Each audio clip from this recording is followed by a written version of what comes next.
Kodungallur taluk service pensioners welfare സഹകരണ സംഘം വാർഷിക പൊതുയോഗവും ത്രിതല പഞ്ചായത്തിലേക്ക് തെരഞ്ഞെടുക്കപ്പെട്ട സർവീസ് പെൻഷൻകാരെ ആദരിക്കലും നടത്തി.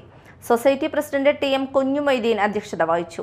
ശ്രീനാരായണപുരം ഗ്രാമപഞ്ചായത്ത് മെമ്പറായി തെരഞ്ഞെടുത്ത കെ.എ. ഹൈദ്രോസിനെയും എറിയാട് ഗ്രാമപഞ്ചായത്ത് അംഗമായി തെരഞ്ഞെടുത്ത കെ.ടി. സജീവിനെയും പ്രൊഫസർ കെ.എ. സിറാജ് ഷോൾ അണിയിച്ച് അനുമോദിച്ചു.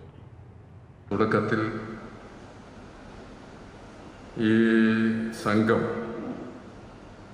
പ്രവർത്തിച്ചിരുന്നത് ലോകമല്ലേശ്വരം സർവീസ് സഹകരണ ബാങ്കിൻ്റെ ഒരു വാടക കെട്ടിടത്തിലായിരുന്നു.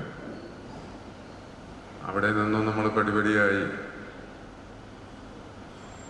നമ്മൾ പടാകുളത്തെ വിശാലമായ സൗകര്യപൂർവമായ ഒരു ഓഫീസിലേക്ക് പ്രവർത്തനം മാറ്റിയിട്ടാണ് ഇപ്പോൾ 9ാം വർഷം നമ്മൾ പിന്നിടുന്നത്.